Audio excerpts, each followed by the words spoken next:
Hey, welcome to Mike the Baptist. I was trying to get you all to giggle because it's just funny when you just start out and everybody's already laughing. It's like, what did I miss? What did I miss? Anyway, welcome back to Mike the Baptist. Welcome to Sarah Ricciardi.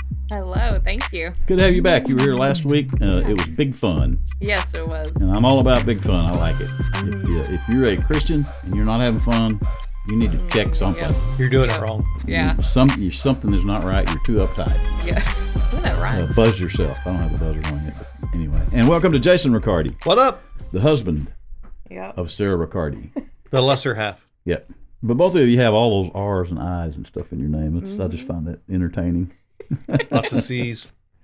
It is Italian, right? It is. It is Yeah. Italian? Yeah. Did you ever do your tree back?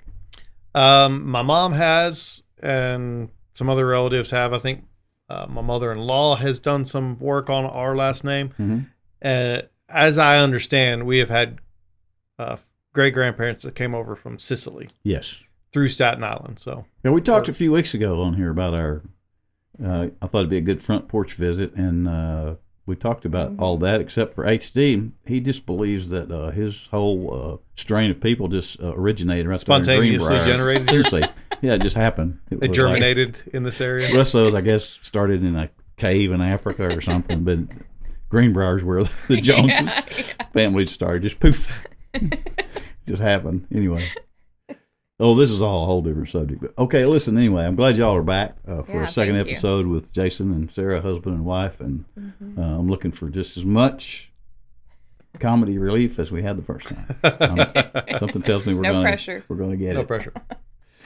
I forgot on the last episode to mention www.mikethebaptist.com. It's a website. You can go on there and look at old episodes. And the Preacher's Wife series is on there. Look it up. Send us an email. Comments at mikethebaptist.com. Recently got an Inny or Outty question from, we think, some young folks. Anyway, we did that last week. We don't have one this week, but send us one. And I'm encouraging you as well to just send some questions for the people that show up on here. If you have a question and you want to ask it, send it, and we'll ask it. We've done that a couple times now, so maybe this will catch on. Yeah. Whether it does or not, I'm asking you to do it anyway, so please do it. It's not that hard. On the front porch today, I was thinking, you know what? I like funny things, and a lot of times on the front porch, it really gets comical, and I just love it because, like we said, if you're not having fun, there's something wrong. And I thought, I was thinking, what are some funny things that could happen? And I thought of a time or two in my world where something funny happened with my kids as they were growing up or when they were older or what have you. And I thought that might be interesting for us to talk about that because y'all have like 10 or 12 kids. And so I'm sure some funny things too. I'm sure some funny things have happened at some point in there. And I thought it would be fun to talk about them. So why don't we talk about them? Yeah. That sounds Which good. of you would like to go first? Do you want me to go first? Sure. He did point at you. I saw that. So we do. We have two daughters, Zoe, who is 17, and Karis, who is 14. And then we have a whole bunch of teenagers that we kind of adopt too. So they feel like our kids. But we'll only talk about. We have a lot of stories we could share. I'm sure. I thought about that. But the one that There's a couple of kids I could bring up a story. Yeah. Yeah, the one that stuck out to me. So I'm not going to use names because I don't want to embarrass her. But there. So but there's only two, so we can narrow it down. You're going to figure out who it is. You got a 50-50 shot of getting there right. That's funny. But I just love the simplicity of the story. So she's a cheerleader. So we're at football games all the time, basketball games all the time. And there is an individual who owns a business in our town, and he sponsors a lot of things. And so you hear his name all the time because it's in the business, right? Well, then we were at an event where he was honored, and it was in the middle of a game. So, she's off of the sidelines. She's sitting with me, and they announce his name, and he walks across, and she goes, oh, Mom, you mean he's not dead? And I was like, That's a real person? That's a real person?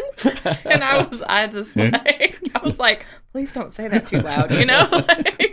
But I loved it because this individual is really involved in the community, but he doesn't have to be like, his face doesn't have to be in the center of everything, right? So to me, it was endearing that she legitimately thought he was either a fake person or dead. Was endearing to me because it just speaks a lot to he doesn't have to be the center of attention. But so recently we were at and we've started working out, and this gentleman is there most mornings working out not with us, but we're all at the same time. So we talk a lot, and then we're at a function, graduation, and he was there, and it was so hard for me not to tell him the story, you know, because but she would kill me. So I'm saying it here because I don't think she's going to listen. Exactly. Yes, we this understand. is therapy for us. Yeah, therapy for us. Without any of the risk. On the internet forever. Yeah. Your therapy session. Because she was so loud about it. She was like practically yelling it, and I'm like, oh my gosh. But yeah, that's my funny story. You've got some from when they were younger. Yeah. Oh, yeah. I'm satisfied we're about to. So sadly, well, I don't know if I should say sadly, they're not as crazy as I was growing up. You know, they weren't setting fire to toy boxes and Right. Sadly. Why is that sad? Yeah, that's Sadly. not sad. I don't know. For You this heard it one moment here. in time. So, I'll tell their names. I don't care. They'll probably still have to talk about this in therapy on their own therapy preached later. on these, so they don't care because you've embarrassed them a million So times. my oldest daughter, Zoe, when she was young, we were giving her something, and then out of the blue, she just says, peanut butter tastes good in my mouth. We're like, she still feels that way too. Peanut butter still tastes good. Interesting way to think about it. she was like about 2 or something. It's pretty funny. Another time we were helping do some landscaping sort of at my wife's parents' house. And so they had this little track hoe that they were backing off of a trailer. And my oldest daughter is probably 4 at the time.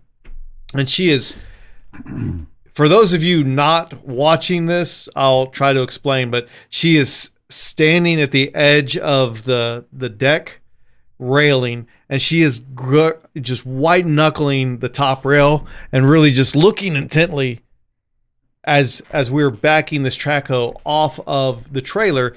And then a little while later, after we're done getting the track hoe off the trailer, she looks at Sarah's brother, who was driving the track hoe, and says, "Thank you for not running over my daddy, Uncle David." She was worried. Oh, that guy is about to run over my dad. but she didn't say anything. She didn't say anything until after the fact. She's just watching. She's very appreciative that I did not die. Yeah. So just remember that now when she's a teenager. Yeah. And so since I shared 2 about my oldest, I'll share 2 about my youngest. When she... Hang on a second. That's for share. That's one of those churchy words. Okay, well, yeah, I'll give you that one. Say told you. Since I told you I told you 2 stories about my older, I'll tell you 2 about my younger. We cleaned that up. My younger daughter is more, her name is Karis, but it could just as easily be Chaos. I mean, she is all kinds of fun. And at one point in time, I remember I was early in my seminary studies, and I was reading a book outside, and she was not quite 1, I don't think, or she had just turned 1. And so she's still kind of wandering around in like diapers and just stuff like that. She was basically potty trained, but not completely yet. And so she wanted to go swim. And I said, okay, just give me just a second. We had just gotten done changing her diaper. And I was like, I'll put the swim diapers on you. Give me just a second. And I was finishing my chapter up. And about the time I got done with my chapter was just enough time for me to look up and see her, you know, those little lunch pails that you have. She had filled it with water. Yeah. This lunch pail filled it with water. And I get up just in time to see her step into it and then shimmy down into the water cooler. And she's got her arms rest. And this is just a lunchbox size cooler. She's got her arms on the side of it. And she's like, yeah, feeling like a boss. And so there's that. And then another time when I was studying for seminary, I'm on the bed and it's about bedtime. Seminary took 8 years, so there was a long period in case of someone's time. wondering how this was. Yeah. It took 8 years because I was working while going through seminary. I wasn't just a Right. full-time Yeah, we didn't student. think you just kept flunking. Yeah. We weren't. Nobody was thinking that. There were a couple people maybe been like, that makes a lot of sense. But anyway, I'm on the bed reading, and it's bedtime, and so my kid is just like bouncing on the bed, jumping back and forth and all this stuff, and we're trying to get her to calm down a little bit. I'm trying to read and let her just get some of that energy out. And then all of a sudden, I don't feel bouncing on the bed. And then I feel this sudden shooting pain all over my entire body. And she had jumped up in the air and with both knees landed in my lower back. And I couldn't talk for a few Almost minutes. paralyzed. Yeah. Like, I'm pretty sure I was almost paralyzed. And both her and my wife got very concerned. And they're like, are you okay? Are you okay? Are you okay? Jason, talk to us. Are you okay? Jason. And again, for those of you that are not watching, I'll try to explain this, but I could not talk. I was in so much pain. I literally could not talk. And I was just like, I held my finger up, shook my head. Gotta have a second. No, we were visiting. I'm in charge of other students' All right. lives. Hey. Yes. You are, yeah. No, we're all aware of it's that. not. No, it's not horrible. It's just funny, and I like to remind you of it because it's Yes, funny. she does. So Karis was maybe, I don't know. She was only a few months old. She wasn't very old. So she was obviously, in one of those car seat carry things. And we were visiting his family in Texas, and he rode in a car with your brother, and Karis, and then some of us others were in another vehicle. So we pull up to an IHOP, and we're getting out, and all of us are walking toward the door, and he and his brother come walking up, and we're all just kind of looking at them, and then we were like, well, where's the baby? My sister-in-law is like, where's Karis? And I was like, It's like, what? and she says, where's Karis? And I say, Oh, yes. Yeah, that. My other child. yeah, So he didn't we leave do have a her, new kid. Yes, but for just any kinda- extended period of time, yeah. Right.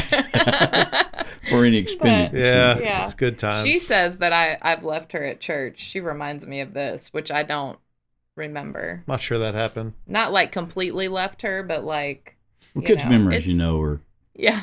A bit skewed. Yeah. they could be a bit skewed. And it's hard at church. You get kind of sidetracked. My so. son regularly comes up, and talks about things that he remembers, but then Yeah. finds out that wasn't exactly how it was. And it's always entertaining. That Yeah. did actually happen to me once, though. My dad was supposed to pick me up at track practice, and he gets off work, which was already late. He gets off work and then drives 15 minutes down the road to get to the house, gets home, starts making a sandwich, and he's like, where's everybody? Oh, You're supposed to get them. and then he drove another 15 minutes back town to pick me up, and I'd been waiting there for probably close to an hour at this point, and I can kind of understand that in a way. Yeah. Yeah. Not like for a whole day, but just for temporarily. yeah. Yeah. I go to town regularly to get something and come back and get something different. I could walk into a room and forget what I was in the room for. That happens. Yeah. So I'm just going to tell a couple things about kids, what they've said. And my grandson Avery, when he was little, he was really witty. I don't know if he was trying to be, but he just did witty things. And when he was a little bitty guy, maybe 3, he was very, very little. He was pretty picky about what he ate. And I recall sitting around with him at his house one day, and they were trying to get him to eat a potato. Mm-hmm. And they kept prodding him about this potato, and he was having nothing to do with this potato. And then eventually they said something to him about the potato again, and he just looks at him and says, how about I don't eat a potato and you give me M&Ms? It's just funny. It's just the way he said That's it. awesome. It's a good trade. Yeah. Recently, a gathering of my family was playing categories. Mm-hmm. It's a fun game. Yes, and one of the categories was famous athletes. Mm-hmm. And when they were all announcing it, it got to my granddaughter, Audrey, and Audrey says, Trisha. And people looked at her and said, Trisha who? And she said, Trisha. She's a swimmer. She's a professional. She's very good. And so that was it. That was her whole argument about, okay, give her the point. But okay, the third one, my son, when he was little, he would ride to town with me a lot. And I was constantly going to, and at that time there was a store in my town here called Wilkinson Hardware. And it was on the way to town. You had to pass it. But being a busy guy that does too many things, I would go to Wilkinson Hardware a lot to buy things, screws, nails, whatever. When he would go with me, we would always get a package of peanut butter crackers or snacks. So he was very fond of Wilkinson Hardware. Mm-hmm. So at one point, Wilkinson Hardware had to put a sign up on the door, and where Wilkinson Hardware is located, you're coming up to a stop sign, and you're right beside that building. And so the door is just right there on the street, and they had a sign up in the door this particular day. It said, we're closing. And it was like, in 3 months, we're going out of business, we're closing. And it was sad, and Michael was sad, and I was sad. We were just sad. We were just so used to going in there. So we're driving to town one day, and he's over here. I don't think you're supposed to have car seats for little ones in your front seat, but we did. Or maybe they hadn't made that new rule where they had to be in the back facing. That's why it was up there. Anyway, so he's in the car seat, and I'm over here, and we're going somewhere else, but we have to pass Wilkinson Hardware. Mm-hmm. We had recently been home to visit family in Arkansas.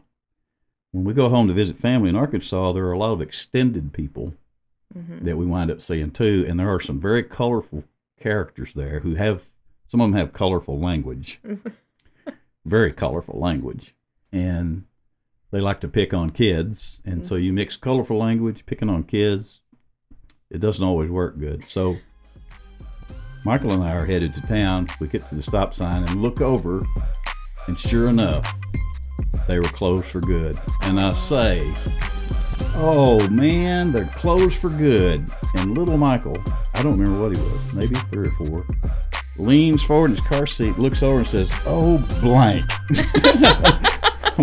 He picked up one of those words. He had no idea what he said, but he just leaned up and said, oh, blank. Okay, son, we need to have a talk here.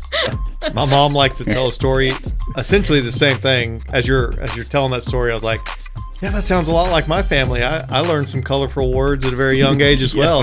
And apparently I was in my room just kind of playing by myself, and I was just repeating a cuss word over and over and over and over.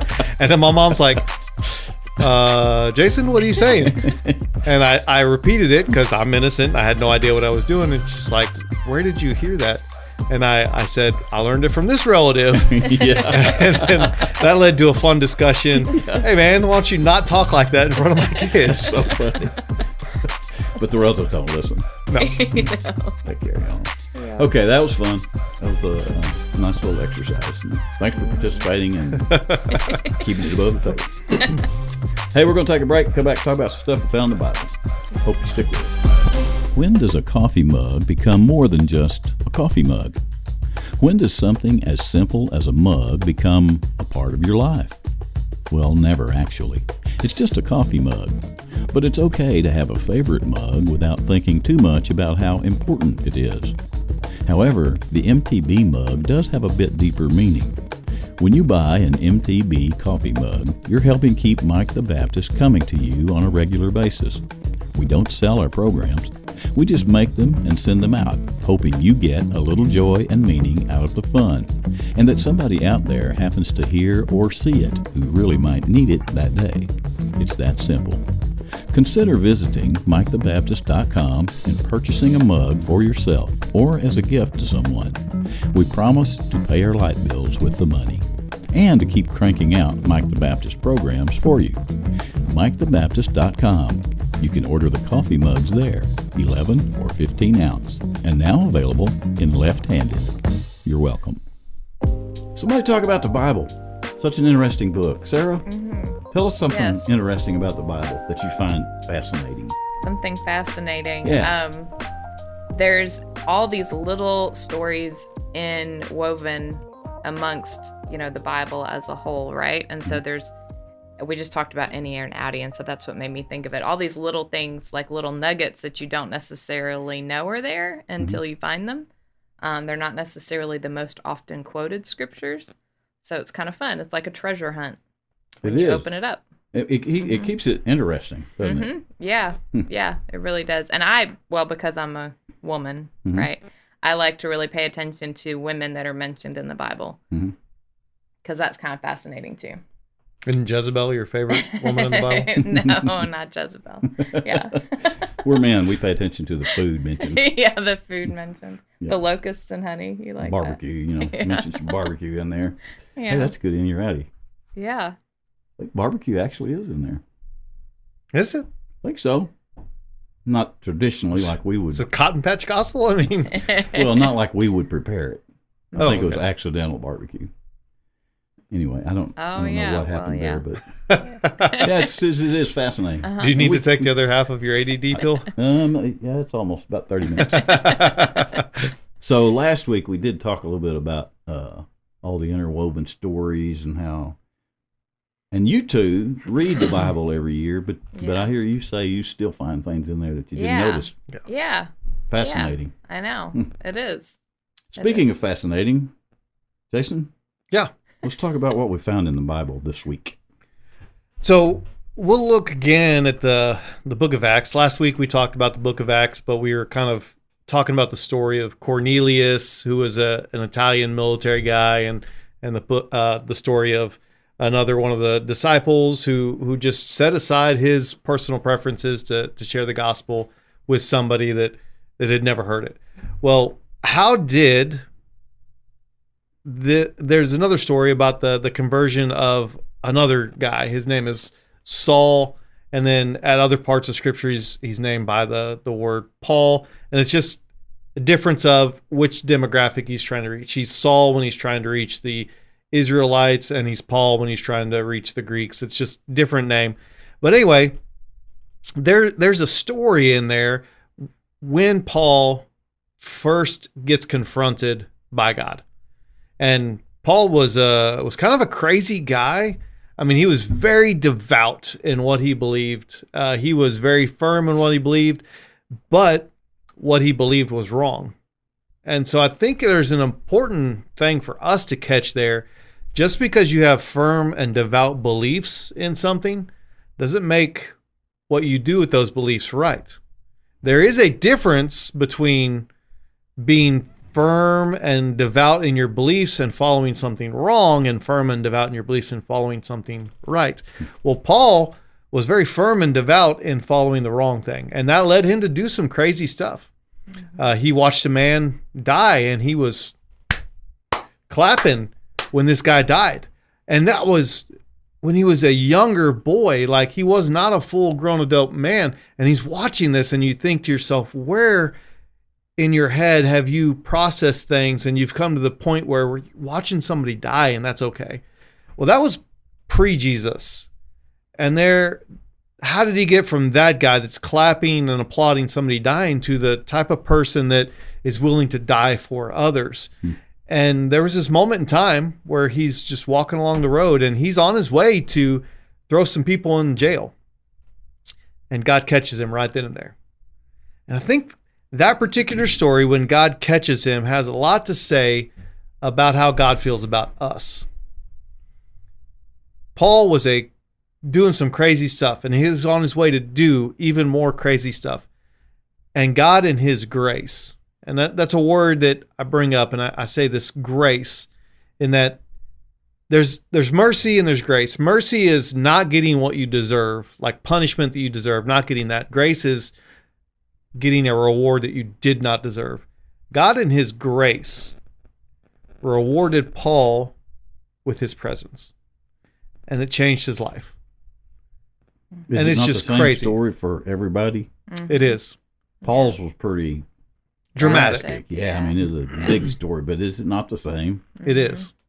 Yeah, it's God pursuing us, right? Like and he pursues us in the way that we need to. Paul was, literally blinded, right? But I think he pursues people in a way that they will hear him. And for Paul, it had to be that dramatic. Yeah. And yeah, interestingly enough, I'll just add this little family note. So Karis, our youngest, her name means grace. And that's why we named her Karis. Oh, interesting. Yeah. So, was the reason his name changed just because of speaking to different cultures? Yeah. It wasn't really a name change. It was just how they referred to him? How they referred to him. A case in point would be like... so one culture couldn't say their S's? So no, it's just Paul? Different pronunciation. Like, I'll give you, for instance, in Spanish, Pablo's... I was laughing inside. Thank you. Pablo becomes Paul in English. Oh, okay. Sort of like that. Same word, but Okay. I Same don't thing. know that it really explains that in the scripture, does it? It doesn't really. We just all grew up kind of confused about that. But And sometimes people will approach it, and I believe it's a mistaken belief, but some people will say God changed his name from Saul to Paul, but as you dive a little bit deeper in that, it wasn't really a name change. It was just who he was I know, yeah, me too. teaching. Yeah. Because God didn't change my name when I got saved. No. Right. I think I really, just after odd reading things to different think about. commentators, Ooh, it Inny more... or Outty? Do it. Inny or Outty? What? Thank you. Yes. Is Paul's name changed? Did God change it? Did God change his name? Yeah. Yeah. So really, after we're reading commentators, you though, Jason. it's just who he's trying to reach. So it's kind of crazy when you start thinking about that. Like, we love our dramatic, and the word is testimony. Go ahead and buzz me. Sure. Testimony, same root word is like testify, that kind of stuff. But we love testimonies where it's really dramatic, where somebody was like a druggie, and then all of a sudden got saved, and now they're just totally different. They were changed from day one to day two, just complete change difference. We love dramatic stories like that. But the reason that the stories are dramatic like that is because it's an indication of just how far off the reservation they've gone. And I think that was kind of what was happening in Paul's life. He was going hard and fast a direction he should not have been going. And he has a dramatic testimony because he was headed the wrong way in a really quick pace. Does the testimony have to conclude with the ABC tract? Nope. That's just an easy way that we have to kind of help make it concrete in somebody's mind, to make it firm in their mind, to give them kind of a place they can plant their flag of belief. But do you think some people are, because some people are nervous about this when you bring up that word about testimony? Like people are sharing nervous. their They don't want testimony? to, they don't want to give their testimony. But maybe we treat that the wrong way by putting that word on it in churches. Maybe we should just tell people, tell your story, how you got where you are. Yeah. Which is what that is, isn't it? But, it is. Yeah. And you don't have to tag the ABCs on the end of it, do you? Anytime you can avoid insider outsider language, and by that I mean like it's insider language if you're inside the culture and you begin to use these words that become unique to your like culture. The buzzword, the buzzer thing. The words that you buzz us on, those are insider words. They're and if you can avoid those, you're gonna remove some of those artificial barriers to sharing the gospel. I think you're exactly right. And that's the whole point of the whole buzzer concept from the beginning, is to I'm hoping people listen to us besides the people, in their circle. Right. Yeah. Because we can see them anytime. They're not listening to us anyway. So, but yeah, okay. I was just curious. So Paul's testimony or story was probably most effective when he just said, "This happened to me on that road, and I changed. It changed me." That's probably all he needed to really say. Because the rest of it is up to people to find anyway, right? I mean, I'm trying to turn this into a sermon that you don't have to act all religious when you tell somebody what happened to you. Yeah. Because what they're interested in, or probably what's going to be effective, is just hearing what happened to them. The disciples were rough around the edges too. They spent 3 years walking with Jesus, and they were still rough around the edges. When they got into, for lack of better terms, a bar fight, I mean, one guy pulls a knife and cuts a dude's ear off. That's pretty severe. I mean, they were still rough around the edges. They They And weren't there's magically never one changed. mention about any of them having a shower. No, Yeah. they- Did you notice that? No mention anywhere in there. Inny or It's like- Outty, showers reference in the Right, they Bible were is just at out 0. there, they were rough. Rough Yeah. is a good term for that. Yeah. So what was your point when you brought this up about the story about Paul Saul?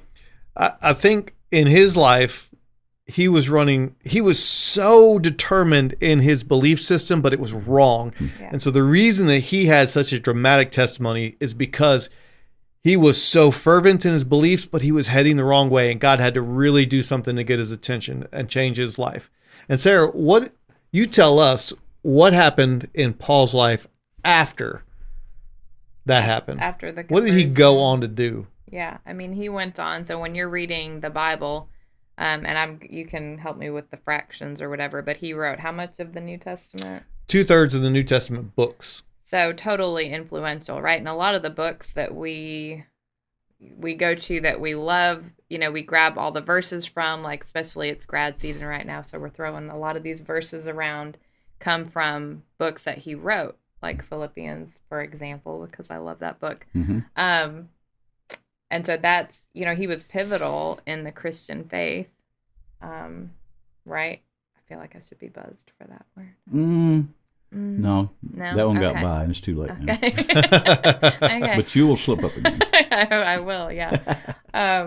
So yeah, I think that's why it's so crucial. But when he had that conversion experience, Conversion. yeah. All right, move on. So when he changed, right, he was running Yes. hard and fast after persecuting people or killing people, dragging them, put them in prison, because he was a part of the established, can I say, like the established church, right? So like the religious church, he was a part of that, the Jewish church.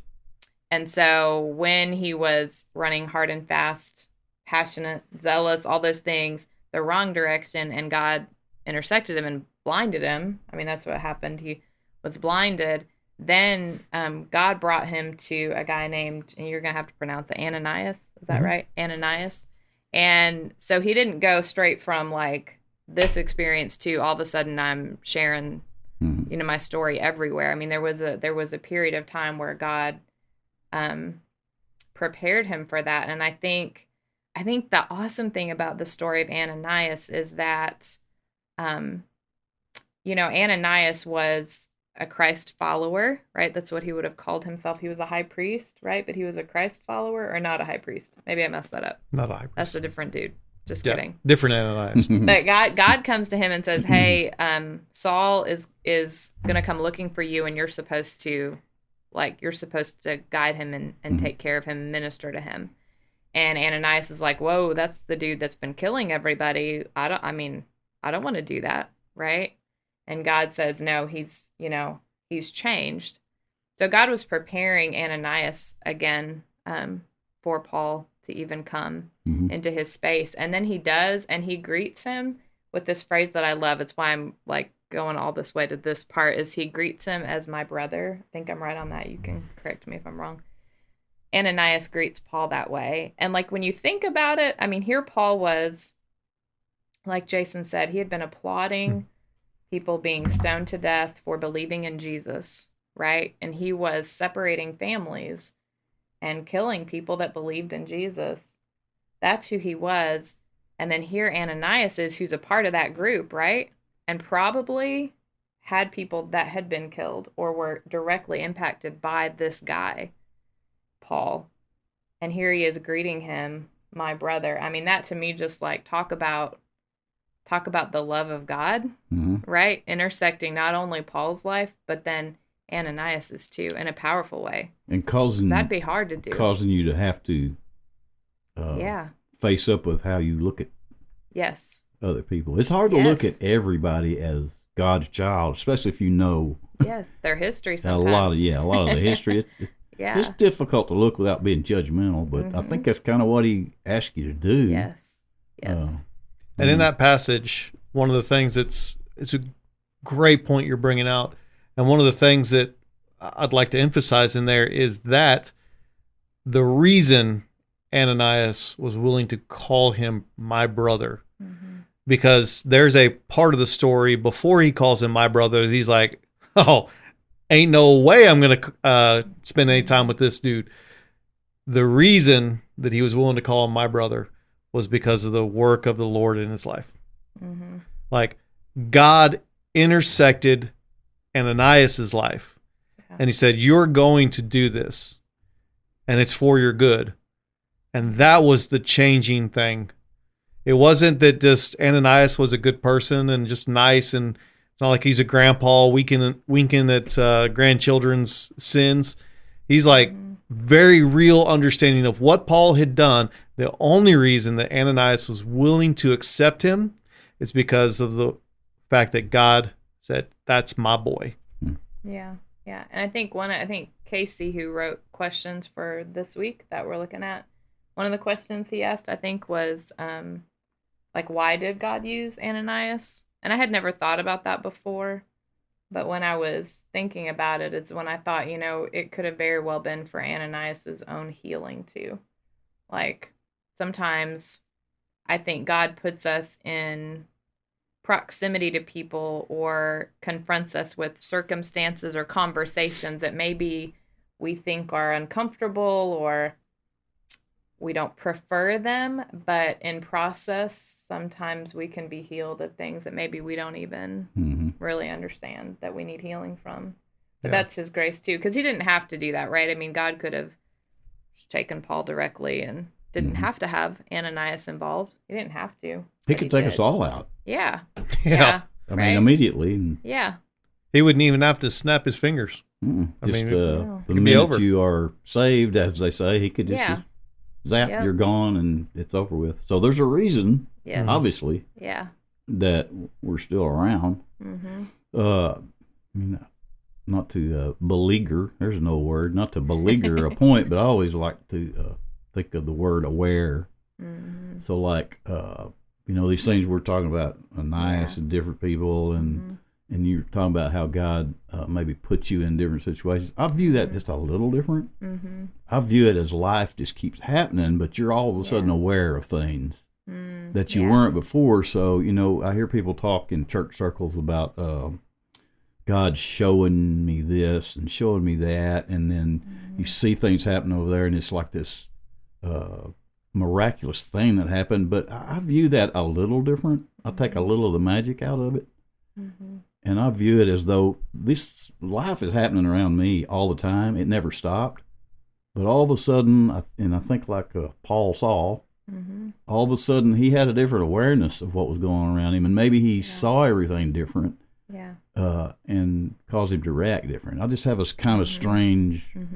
How is that different taking view of that. the magic out of it? I mean, that's still something that's outside of Paul's ability to do on his own. Yeah, and that's still... Yeah. I mean, it's still crazy. I think I'm saying it's taken the want it to be magic mystical me. Out of it. Yeah, it's like in my crazy way of thinking, when God started his plan, back when he started it, there's nothing me or you, Sarah, can do to stop his plan.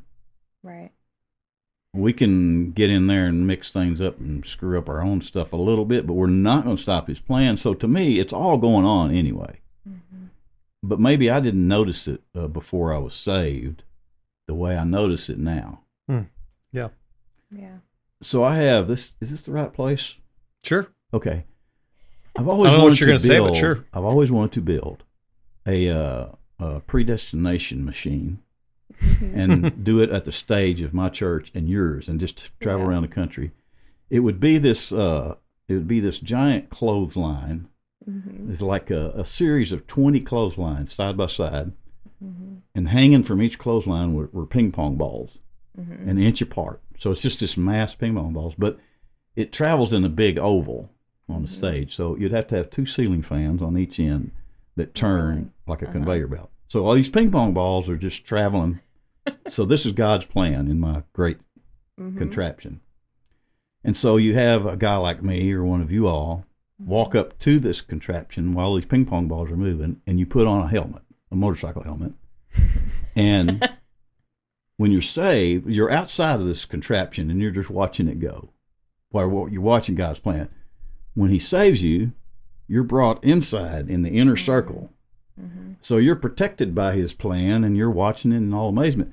But from time to time, you can walk out into the middle of the ping pong balls, and they're bouncing all around your helmet, and it's causing chaos.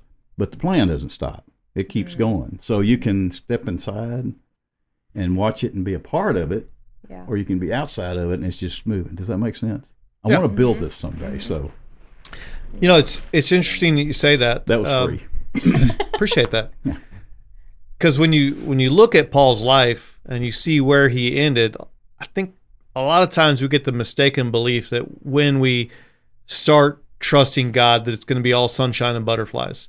I don't know if you guys ever think that, but sometimes if you're like me, you get to the point where like, why are you letting this happen, God? And we start throwing a spiritual temper tantrum. Like, I'm a good person. I follow you and I do all those. And sometimes we just throw a spiritual temper tantrum. Hold on. I've got it on tape. He's got it on video. Yeah. We throw spiritual temper tantrums when things don't go the way we want them to. But if you look at Paul's life, at the very end, he ends up in prison on his way to essentially see the Supreme Court to decide whether he's going to live or die. And it's not all sunshine and butterflies. And following God may take you to some hard places. It really might. But where we need to remember is that this is not all there is. Even if it gets hard on this side of eternity, okay, God's got my eternity set. Right now, it may be hard, and it may be just incredibly difficult. There was a time period in our marriage where we just were experiencing a lot of death. I can't remember the exact number off the top of my head, but it was like 7 or 8 people that we knew and loved very dearly that died within a 3-year time period. It was hard. I mean, it was incredibly hard. Right now, even in this moment, thinking about that I'm getting teary-eyed. It's not all sunshine and butterflies following God. That's not the hope of the gospel. The hope of the gospel is not that we're saved from any problems here. It's that we're saved from any hardship there. And we get to spend eternity with him. That's the blessing of the gospel, is not that even that we're saved from problems here, but that we are saved to a relationship with him for eternity. The real blessing of the gospel is that we get Jesus forever. It seems like it's easy to focus on the physical aspects of who you are as a person and get in the mode of constantly trying to make that feel better or pacify it or satisfy it, and you forget the soul that's in you, which is really the person, and that thing's going to be there forever. So I think it's natural for humans to do that and get caught up in trying to make yourself happy and satisfied. But yeah, that's a good point. It's a very temporary time we're here, evidently. Yeah. And like you said, a lot of people we know have disappeared. Their time's already started in the other, the eternity game. So interesting. And Sarah, you say that Philippians is one of your favorite books in the Bible. She has been mentioning Philippians. What is there something in Philippians that you'd like to mention? Well, I love the backdrop to it that Paul wrote it when he was in prison, because for my whole life, it's been a book that I've gone to for encouragement, right? So the fact that he wrote it and his circumstances were not ideal is huge, I think, because it does teach us that, just like whether it's the ping pong analogy, to me, I mean, you can be on the outside watching the action unfold, or you can be in the middle and you're a part of it and you see the beauty of it. I mean, even though you might get hit in the head a few times, right? Yeah. But you see the beauty of it. I'd rather be on the inside seeing the beauty of it. And then no matter, because life, like you said, it's going to happen. Life happens to everybody. But when you're walking with Jesus, he's with you through the whole thing. And so that's one of the reasons I love Philippians, is just because Paul wrote it from that place. And he wrote one of like a favorite passage, right, is in chapter 3. And everybody who's been in church has heard this a million times, but when Paul is talking about in verse 12 at the end of it, he says, I press on to make it my own, talking about, knowing Christ, because Christ Jesus has made me his own. I do not consider that I have made it my own, but one thing I do, forgetting what lies behind and straining forward to what lies ahead, I press on toward the goal for the prize of the upward call of God in Christ Jesus. Let those of us who are mature think this way. And I think everybody in life has things in the past that you that you need to put behind you, right? We all have stuff that, if we're not careful, can derail us in our present. Mm-hmm. And that's just one of those verses that's the reminder, like, forget it, like, press on forward in Christ. And that's why I love the book, because it's full of reminders like that, but it came from a place that was not pretty or fun. There's a passage of scripture. It's one of those famous ones, Psalm 23. Yea, though I walk through the valley of the shadow of death. God doesn't promise to walk us to the valley of shadow of death and leave us. God doesn't promise to walk us into the valley of the shadow of death and leave us. God promises to walk us through the valley of the shadow of death. He's with us to complete the journey in our lives. Mm-hmm. And man, if we just, it's hard on this side. It really is. It's hard on this side of eternity. But knowing that we have eternity with him, mm-hmm.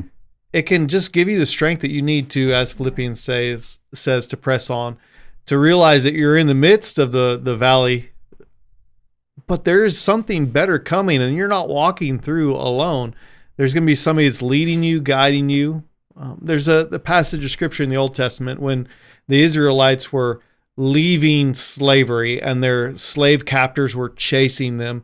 God had been a pillar that was leading Israel to the promised land. He had been leading them, and then when the captors started chasing, he moved from leading them to protecting them. He moved behind them, and he became what prevented Egypt from destroying Israel.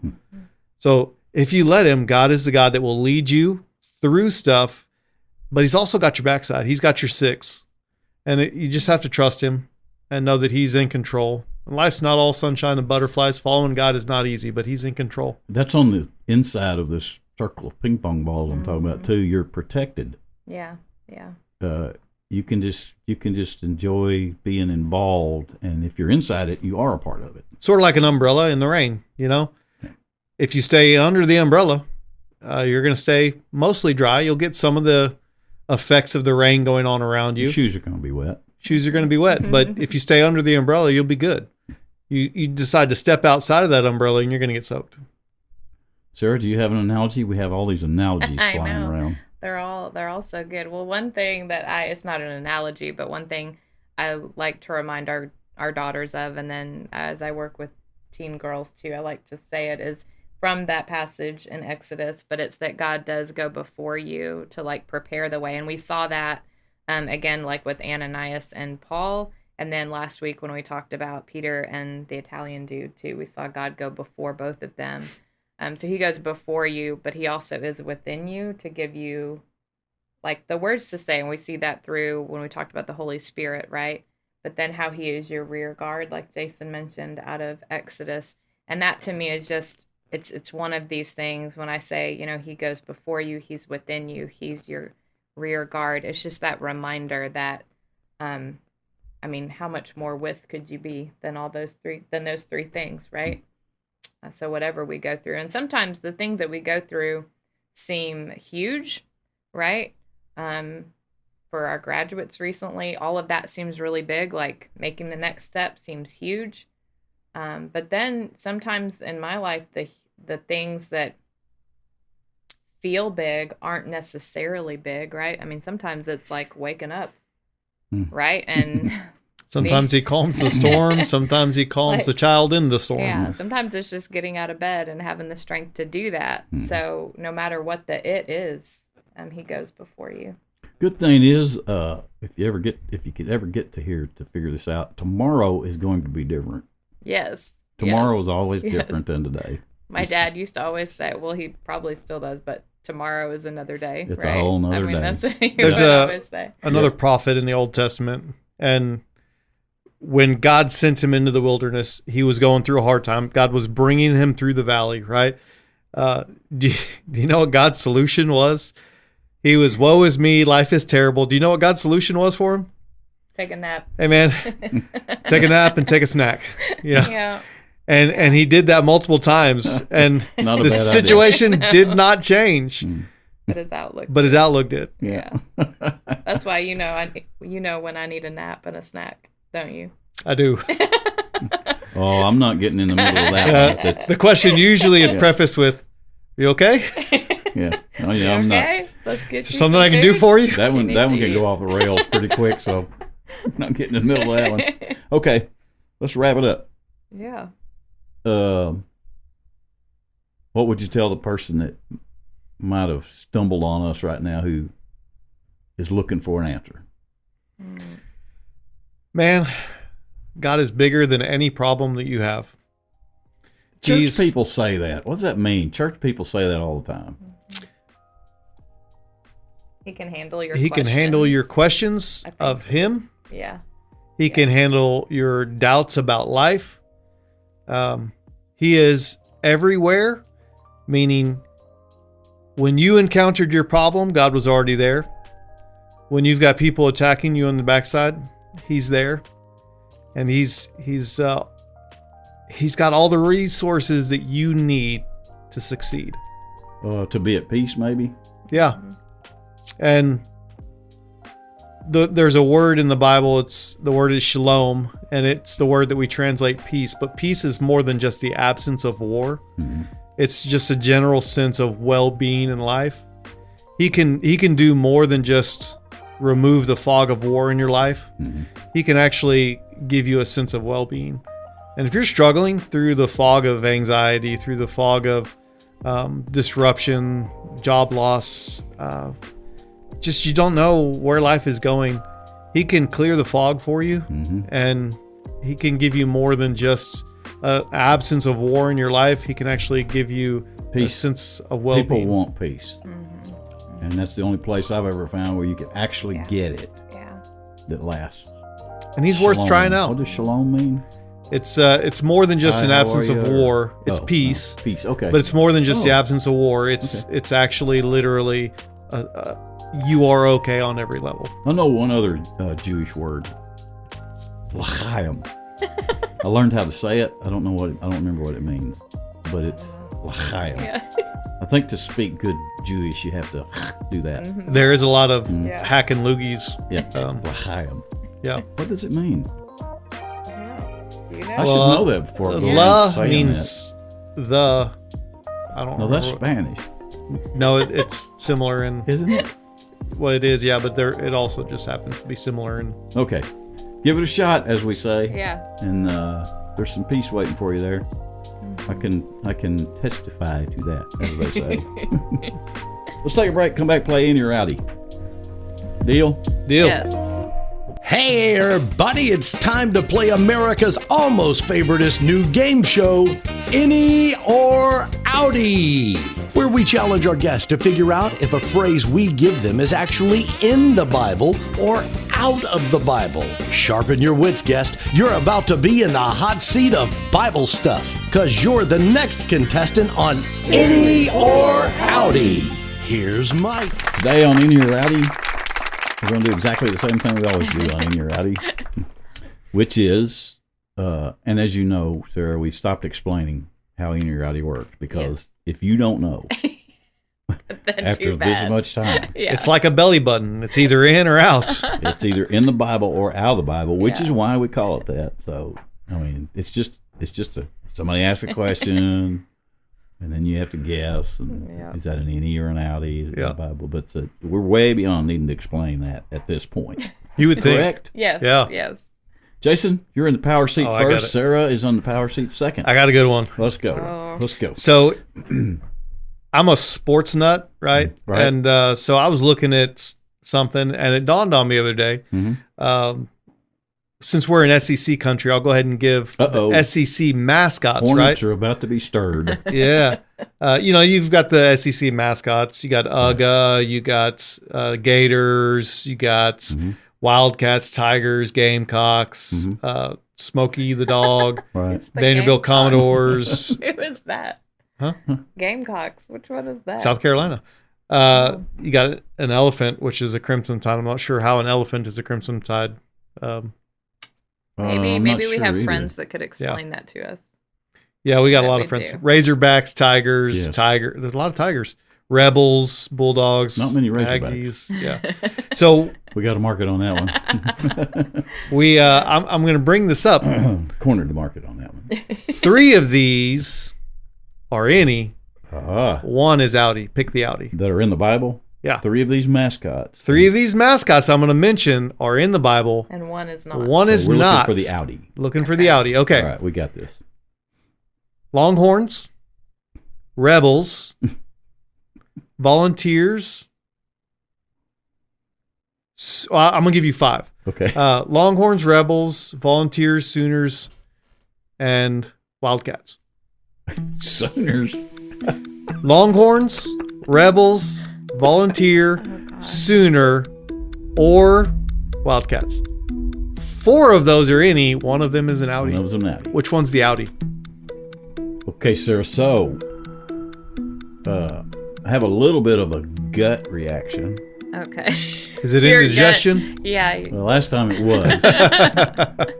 So, the Sooner conversation came up on Mike the Baptist in the past. Because, It did? Because our buddy Neil knew Is he something about that. Okay. And there was something to do with a Sooner being I forget what it was, but I don't remember it being very biblical. But that's not all of my gut. So I'll get my gut out and then you can tell me what's on your gut.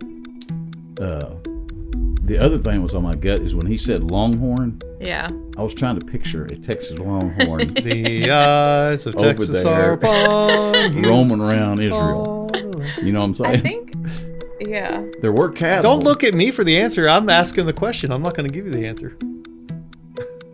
But now, I'm sorry. I love you. I apologize and I look at- repent in sackcloth and ash. but now that could have been Longhorn. Yeah, I feel cattle over like there. I've read Longhorn in the Bible. Really? Yeah, but I could be Interesting. wrong. But you know what you may be thinking? Let me help you. I might be thinking. You may be I'm thinking married to a Longhorn Texas for man. lunch after church. Yeah. That yeah. may be kind of in your mind there. It may be, yeah. So what are they again? Read them off, please. Longhorns, Rebels, Volunteers, Sooners, and Wildcats. Do you have a gut reaction? Well, were you talking about Sooners because you think that they're not in there, or were Yeah. you okay? My Yeah, initial gut that's is the where Sooners that's are where just- my initial went to. So let's go with that one. However, Oh no. then he said, Oh, wait, there's for more. the second time, he said Wildcats. I know. Yeah. That seems odd for Yeah. the Bible, doesn't it? Yeah. But many things do. But yeah. Did we determine that unicorn is in the Bible one time? I think you did have an in-ear Outty like that, We right? did? We did, I think. Yeah, Yeah. I think it is, isn't it? I think so. We'll have to revisit that. Anyway, yeah, Sooner was my initial gut That was my reaction. initial one too. Yours so, too. Yeah. Maybe we should So go do with we it. bow up and say, Yeah. since Yeah. there are I two think of us so. that we think Sooner is, Oh. and you say it. I'm just You say it. watching you guys. Sooner is out. Sooners an out. Outty. Yeah. I'm with her. Yeah. We're in agreement. Is it in there? Sooner is mentioned 4 times in the Bible. what The word Sooner, not the mascot. Oh, the well, word now- Sooner is mentioned 4 times. Well, Okay. what is a Sooner anyway? Volunteer is mentioned 5 times. Okay. It's Wildcat. Longhorns, cattle, is mentioned lots. Rebel is mentioned lots. Yeah. Wildcats Wildcat. are not in the Bible. It didn't seem like it fit, but tricky, Sooner. tricky. Well, see I'll have to look up Sooner at some point because there Yeah, was because some what is that? definition about why they called them Sooner. It has to do with them, like the drive west, and their Getting Oklahoma there sooner is. than later. I don't know. I don't remember. It's Oklahoma, and I hate Oklahoma because I'm a Texas fan. Oh, I got you. So it has something to do with the covered wagon, and they bring that out every time, and I think that has to do with the mascot. I don't know. I hate Oklahoma. We need I to hate tell Neil Oklahoma. about this because I don't remember that being his. Maybe I looked it up. Well, good job. Maybe it wasn't Neil. Maybe I looked that up. In fact, I think I did. I think I'm going to saved revisit on your this. I think there's computer. some potential for other mascots Oh, as well. it's wide open. Big 12, Yeah. Pac-12. Well, Pac-12's not wide open. in existence anymore. Sad day. Okay, so we lost, Yeah. but we gave it a heck of a try. I'm just Yeah. going to say. It was. We did. Okay. You talked yourself out of the right answer. Yeah, pretty Yeah. well because so you it shouldn't have sounded the listened second to time me. you That said was that. Yeah. Well, no, we both had the same gut, so Yeah. I'm a firm believer in going with the gut reaction, although it's wrong quite often. It feels good going with your gut. I believe. Okay, Sarah, Right. power seat. So growing up, I watched a cartoon. You know, that was when cartoons were only on Saturday mornings, I love right? that. Saturday mornings. And there was one called She-Ra. You Oh, remember yeah. that? So it was like She-Ra? He-Man, And you know, She-Ra. He-Man, and then She-Ra was the twin sister. I missed that one. Yeah. True story, I went back and watched He-Man recently because it was on like Netflix. Mhm. It was really not good. It was like really It was like very pandering Yeah. and poor. Yeah. I only made it through the first episode. I'm like, I don't think I can do this. I had fond memories like Skeletor, you know, and Yeah. and no. Well, your memory tricks you. I mean, there Yeah. are kids Yeah. walking around that are grown today that have Barney in their head. Oh gosh. You know what I'm saying? love you. You love Oh me. no. Bless them, as they say. Yeah. Okay. So is We're She-Ra a in the Bible? Oh. She-Ra. Oh. SHE-RAH. I think. She-Ra. The twin sister to He-Man. Is it sure it's not the twin sister to Sheba? Yeah. I don't know. I really don't know. She-Ra. She-Ra is the. Now you're talking about the exact word like that. The name, yeah. The name. With a It dash? is the name. That would be exact. I With a guess that's dash, what or is it like exactly Are you trying to trick me into SHERA? giving you the answer? it is? No, I'm just asking clarification. Clarification, I believe the dash. Kind of like what you said. Yeah. That's what I picked up. But She-Ra. Ra is one of the gods of Egypt. Yes. We all know that. I'm going to say yes just because of that right there. She-Ra. She-Ra. Maybe is it like kinda- daughter of Ra? It sounds Arabic or whatever that was. Egyptian. Egyptian. That's what I was going for. It sounds like it would be in there, but it also sounds like one of those that's just close enough to be Yeah. a trick. She's, But you know what? The she's very cartoon- deceptive. The cartoon got that from somewhere. You know what I'm saying? And there's a lot of oftentimes biblical references to those things. There Because sure are. The Flash, Spider-Man. Are you talking about one of the prophets of the Old Testament? No, I'm talking about things that they. There was a prophet who took right walked out of around the naked. Flash. Spider-Man, Plastic Yeah. Man. I don't think Plastic Man was in the Bible. Maybe not. That may have been a stretch. Did you get that? That may have been a stretch. Armstrong? I feel like it's in there. Do you? I do feel like it's in there Mm-hmm. just because Ra is one of the gods of Egypt. Right. So that's where I'm going. And if there's a hyphen, Mm-hmm. then there could be that. But it also See, sounds that like it you could be a shouldn't have location. asked me that question. That's cheating. Well, no, I mean, it could also be a location. Like, there is Sheba is a location. She-Ra could have been another location. So, but I think it was the She-Ra, like daughter of Ra, maybe. But there's this too. She would take great delight She would Yeah. really take hammering delight. you right here, She I would. and I you would. getting this wrong. Yep. There's that, Yeah, there's that. which you're well aware of, and I think I am too. She plays very nice. Like She plays Yeah, nice. I play nice. I'm really The wit convinced is very sharp. I think it's in there though. I think it's in I there. think it's in. We Yes, think it's in there. Is it really? Yes, it is. Does it have anything to do with daughter of Ra? No. Oh man. So you're not totally right. It's in First Chronicles 7:24, and it's just one verse. She is a woman who built a city. She built 2 cities. I thought that was kind of cool. Huh. So a chick that built two Two cities. That's kind of nice. And it has Yeah. nothing to do with the Egyptian god Ra. No. Nope. Huh. She just owned construction company. You heard it She here. did. We are right, but a broken watch is right twice a day, as And- long as it's analog. I'm just going to point out we had a first here on Mike the Baptist. It's the first time somebody has stuck their tongue out at somebody else. If you're only listening, you didn't see that. I didn't but see that. Yeah, it's on Sarah, video. when did you stick your tongue It's out at me? on- because you. I think it's because you weren't totally right. Yeah.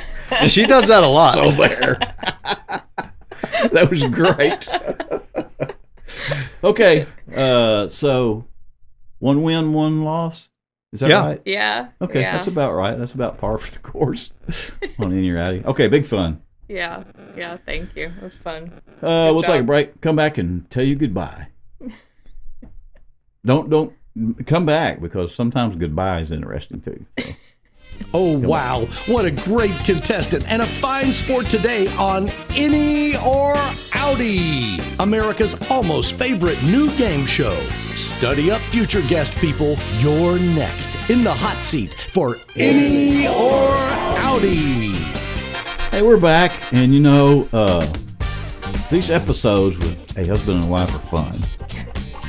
They've been pretty entertaining because it's a different dynamic, you know. If it's just a bunch of the gals Yeah. or just a bunch of guys, they're all kind of doing the gal thing with each other and the guy thing with each other, and you know, there's like, you know, Yeah. there's some decorum. I can't stick my tongue out at No, that's what anybody I'm gonna else. say. When it's the husband and wife, the decorum is out the window at some point. They start off real nice. Because Sarah, they know do you they're still like being me? Filmed. I do. Okay, But good. by the end, Yeah. they're sticking their tongue out at each other. So it's just so good. I'm gonna trip you up one day. I'm gonna It wouldn't take figure it much out. now. I got a barely healed Achilles. It's fun, sir. We do that on occasion with him, and it's fun. Yeah. Yeah. Because he returns favor. Okay. I'm glad y'all came. It's been fun. Yeah. Sarah Ricciardi, Jason Ricciardi, good friends of mine. I go to church with them, and then we just have some fun like this on occasion. So. And as we said, if you're not having fun and you're a Christian person, You're doing it wrong. yeah, think about that. Yeah. Loosen up. Yeah. Just loosen up. And remember, we're all just Christians. Try not to cuss. See? You've got to say that by yourself, that end, 2 weeks in a row. Yeah, I did. Yep. Normally we try Yeah. to, you know, pass it around. But we noticed that you just took it. I did. That's good, Is that though. okay? Confidence. We Oh, like it. yeah. Okay. Don't cuss, folks. You heard it from Sarah and us. We were there too. But anyway, thanks, guys. Thank Thanks for you. joining us. We'll see you next time. Yeah. That's fun.